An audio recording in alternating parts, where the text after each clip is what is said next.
Hey YouTube.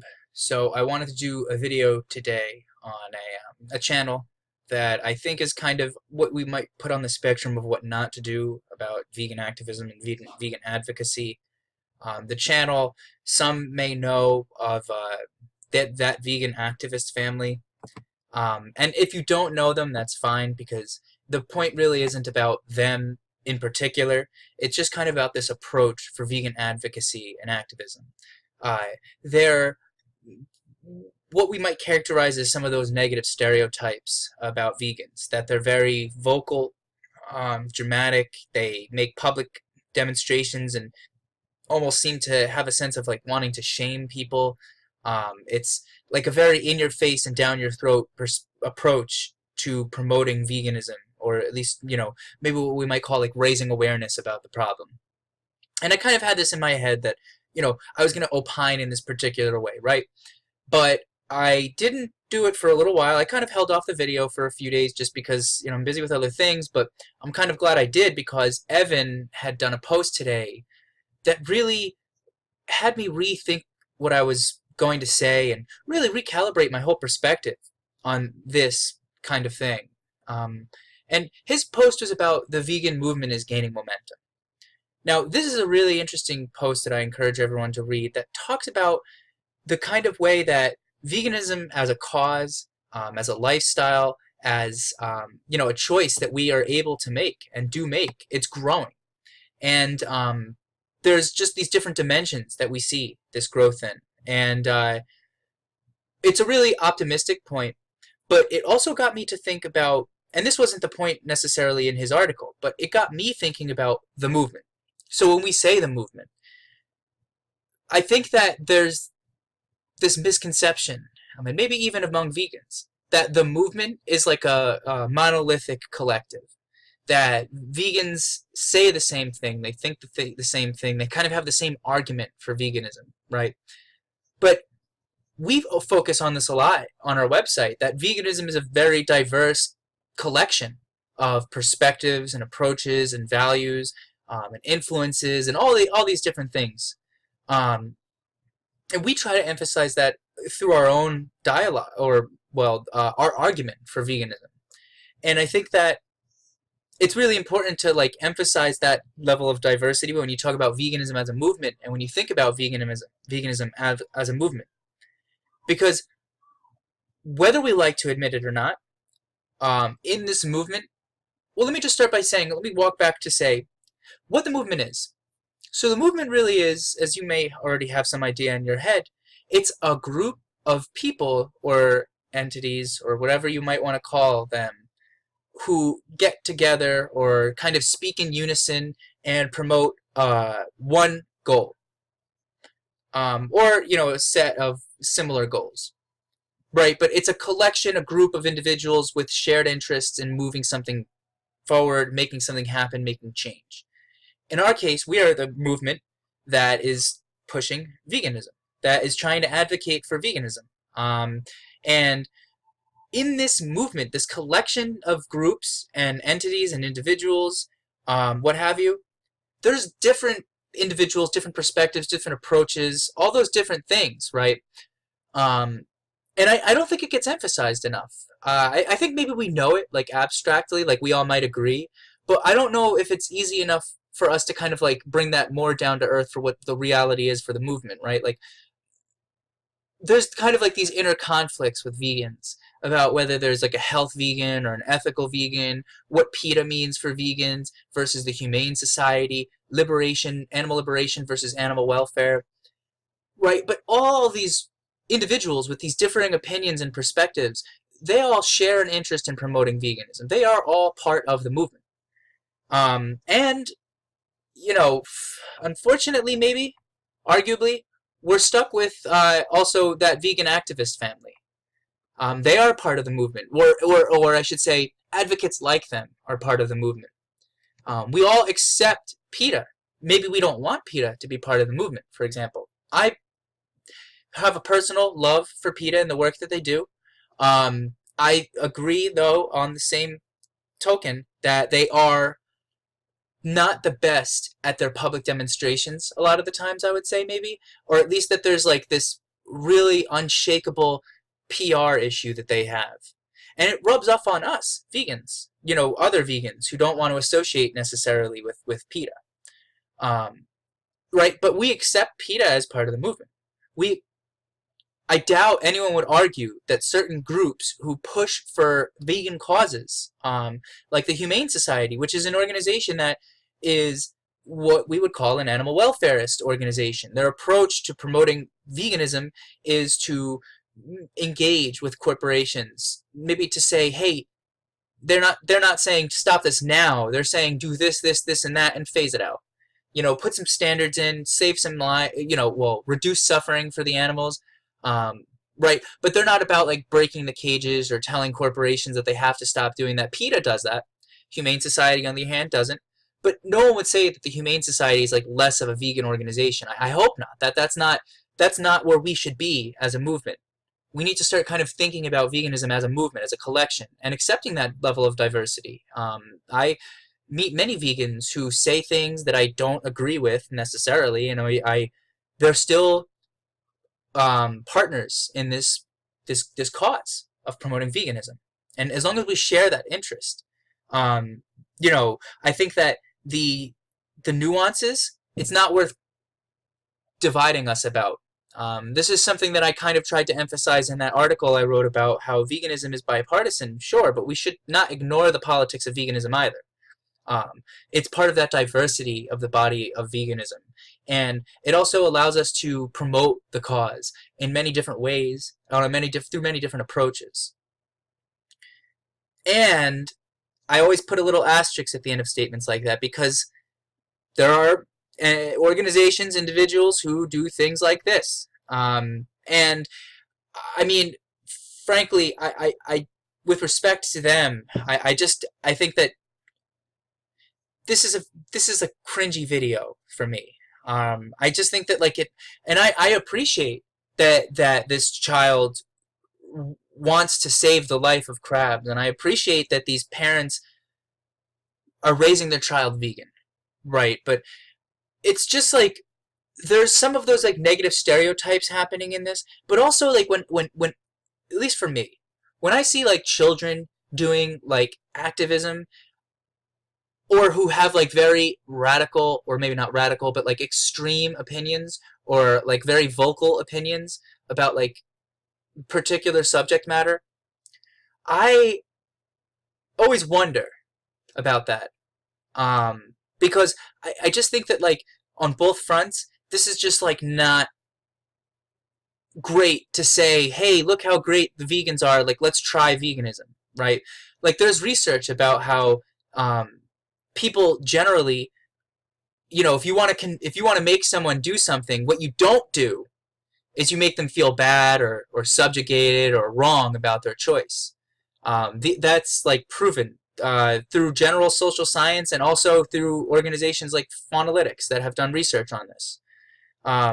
You don't make people, you don't put them on the spot and call them out as a way of making them want to change their choice or their mind about animal exploitation or veganism as a choice that we can all take. Well, that most of us can take, right? I won't say everyone, but the point really is this. However I might feel about it, right? It's part of the movement. This is a video that represents what I think a lot of us already have in mind about what vegans are like. And that's why it's really important that we focus on that collectivist approach to this movement and saying, look, there are people like that, sure. But what there are also people like is there are also people like us at The Reasoned Vegan. At The Reasoned Vegan, we bring a particular approach to veganism that is focused on the evidence-based, scientific approach to justifying and explaining how veganism is good and positive and beneficial. We don't focus on assumptions or dogma about veganism, and we question the boundaries of the belief system or the thought, the body of thought, or the philosophy, or the lifestyle, right? Because this is an evolving body of knowledge, and that's something that doesn't get emphasized a lot. and we emphasize it on our website. But other organizations do emphasize veganism in a different way as well. We might see at the bottom of my screen here, Earthling Ed. Earthling Ed is an excellent advocate. Earthling Ed, let me just, I didn't expect to make this pivot, so I'll bring up my screen to say Earthling Ed is an excellent example of being a vegan advocate and focusing on what he's skillful at in terms of arguing. He's really excellent at bringing the point back to what is beneficial and positive about veganism. He lets people make their point. He's very respectful. He's a very close listener. And he's very authoritative. So he's like an excellent advocate. But he's different than we are. Like, he focuses on animal suffering primarily and animal liberation primarily. His focus is on the animals. Us, at The Reason Vegan, our focus is more on the sustainability, the industry side, the practice side of animal agriculture and animal exploitation. And not to say that he isn't, because he certainly is. But like, his primary argument is about animal suffering, and that's perfectly fine, right? He does it brilliantly. Honestly, I really cannot think of a more effective advocate than Earthling Ed. But he represents this diversity of thought. And that's exactly what we should be talking about here. I would like the opportunity to speak with him. I would like the opportunity to speak with any vegan advocate who would like to speak with us, and we can build that conversation and turn this maybe what we would call decentralized, disparate, set series of opinions and perspectives, and let's kind of unify while respecting that diversity. Because there are different actors. There are different approaches to veganism. There are organizations like the Animal Liberation Front, whose approach to promoting a vegan world involves breaking the law, and it just in terms of legalese, it's theft. Maybe philosophically, it's wrong or unethical to characterize or classify the liberation of animals in a farm or in a lab. Maybe that's not ethical to call theft or to consider property, but just in terms of the legal system we live in, right? Like, so I just want to disclaim that. But like, there's the Animal Liberation Front. Like I mentioned earlier, there's PETA and the Humane Society. There's also Mercy for Animals. There are multiple organizations that focus on plant-based living or veganism, who do it in their own way. And they're all effective in their own way. And when Evan talks about in this article how the movement is growing, implied through all of this is the work, the energy, and the dedication of different industries, and different entities and organizations and individuals who, again, share an interest in promoting veganism. And they kind of collaborate, or they speak in the same tone, and that they create like a sense of harmony, right? When they talk about the cause, and you hear it one place as a non-vegan, you might hear it one place, hear it another place, and eventually you start to hear it more, and it starts to make more sense, and you hear different ways of talking about veganism. And that brings me to a question now, because we do want diversity, right? And as I kind of have suggested, I believe, and I think that many people also would agree, that these kinds of approaches to veganism are not quite effective. So I don't know if I know the answer to this, or maybe if I were to give an answer, I would have to express that it is based on a sense of bias, because I already had an opinion about how I felt about that vegan activist family and people like them or entities like them. I already had an idea before I started this analysis.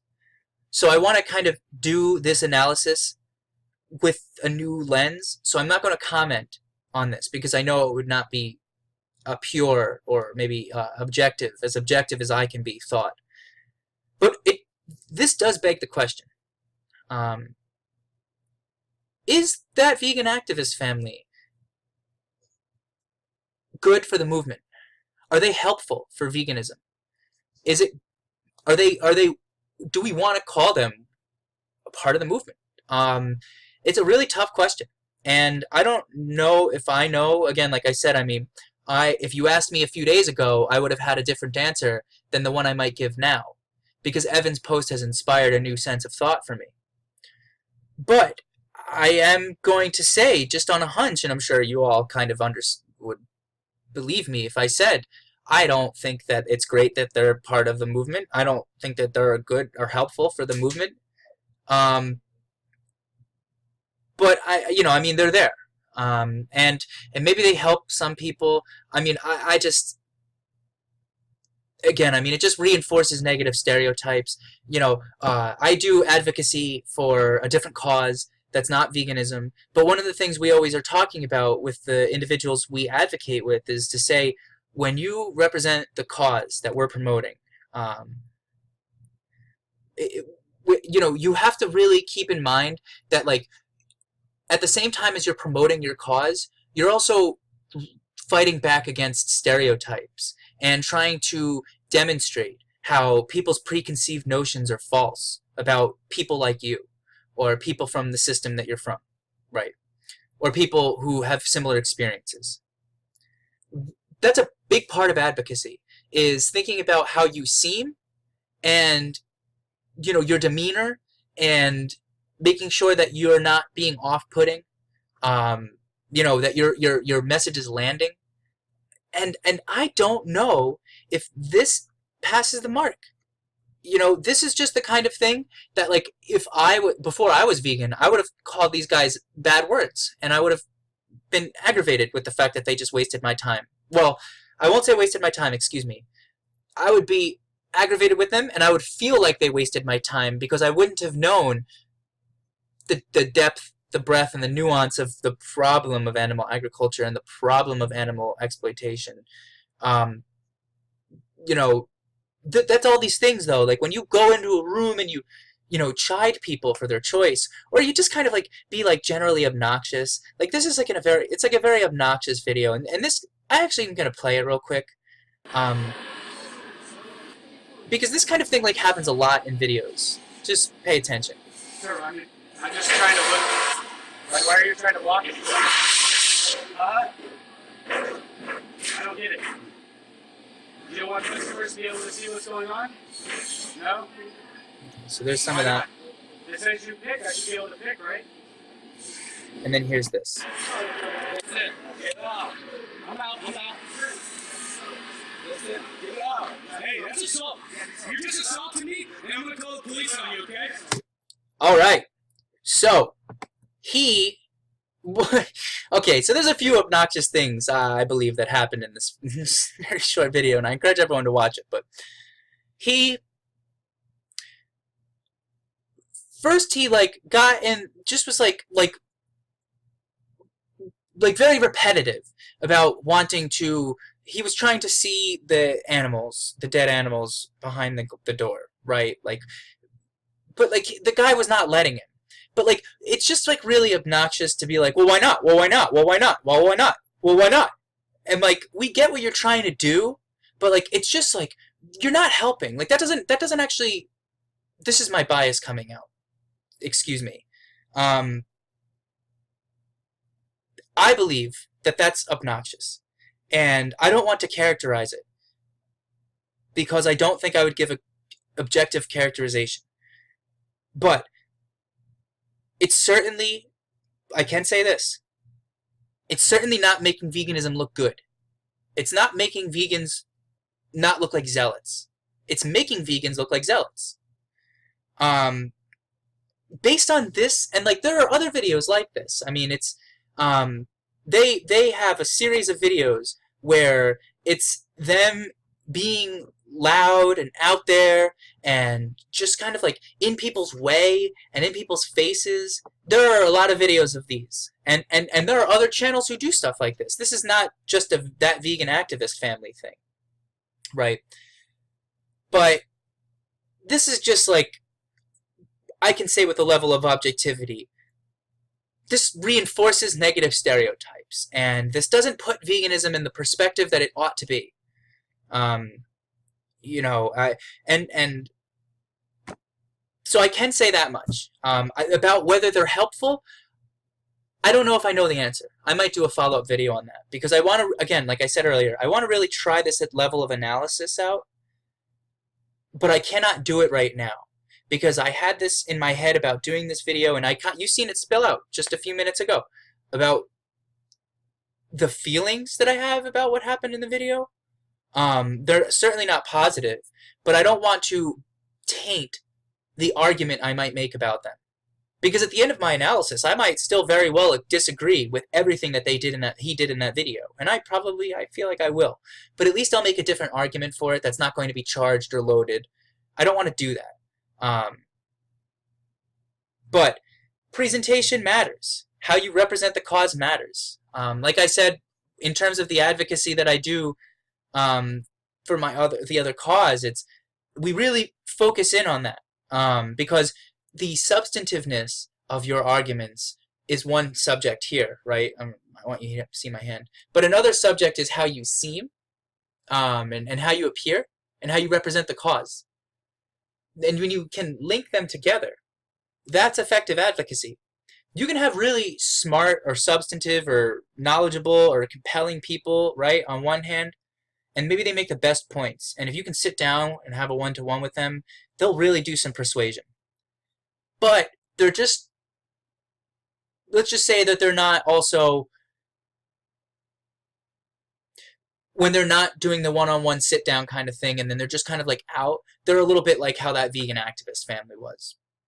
That's, in that hypothetical, that individual would not be a good advocate. I mean, part of it is that you're not just going to have the chance to like sit down. You're going to be in a room with people who are not vegan, and you have to have like a quick way of like giving your message and not yelling assault. That's the common thing that I see in YouTube videos. I think I alluded to that and didn't go into that at all, but it's very obnoxious to see people. This is like irrespective of the veganism stuff, but like people just like use that word assault, and he, obviously, it's probably assault. It looked like it was assault, but it's really annoying. Like I don't think he really felt as offended as he meant to sound. He just wanted to sound offended because like it's rabble rousing, and you get to say you're going to call the police, and you vilify the other guy, and you victimize yourself, and this happens like all the time, like with like people on like the alt-right who like go to these protests, or like liberals who like protest the alt-right. Everybody just likes to throw the word assault around, and maybe these things are assault, right? But it's like very gimmicky. It's pretty obnoxious. We caught the beginning of that happening in that video, which I don't want to play all of because I don't want to waste anyone's time with that kind of stuff. But presentation really matters, right? You really want to make sure that you're representing the cause well. Because what we want to do when we advocate for veganism is we want to demonstrate the depth, the breadth, and the nuance of veganism. And that means a lot of things, right? Like I described earlier, there are many different organizations who promote veganism in a different way and have different perspectives about veganism even. That's all part of the same movement, though. And we need to be able to demonstrate that. We need to be able to promote that. Because right now, what I see too much of is like health vegans. And I know I said I didn't want to drive any wedges, but it can be better for the cause if different arguments for veganism became the more prevalent arguments.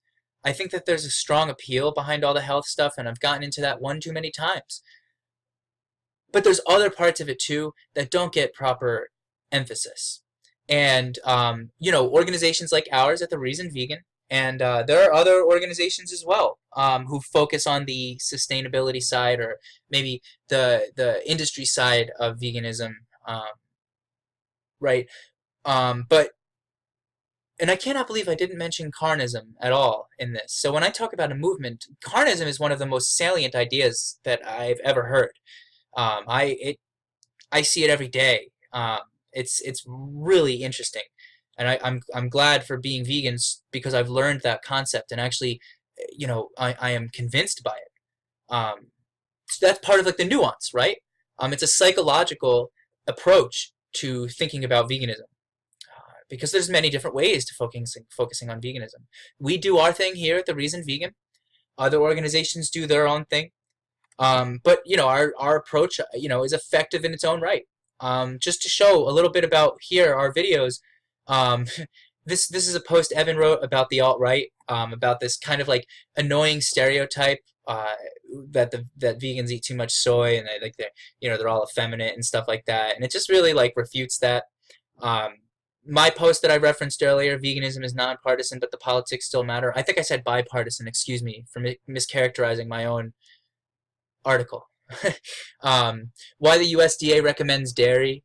Um, these are it's a constellation of different things to think about with respect to veganism, but it's all focused in on promoting veganism as a choice, as something that makes sense.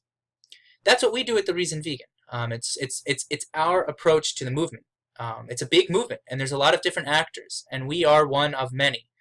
Unfortunately, we cannot get that vegan activist well, that vegan activist family is excuse what I had just said, and this is it, that vegan activist family is part of the movement, and maybe that's not such a great thing. Maybe it is all right. I don't know yet, but they're a part of the movement, um, and maybe they reinforce negative stereotypes, right?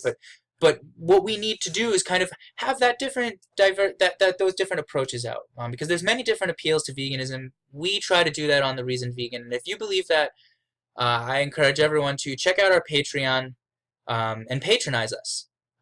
As you can see, we've got 7 great patrons, um, but we're trying to grow, and it's really hard to grow. I always complain about this camera. It's very poor, and I want to buy another camera. I want to buy a better camera. We want to, when we incorporate, well, first of all, we have to pay for the application fee. I'm paying off student loans, as is Mike and Evan.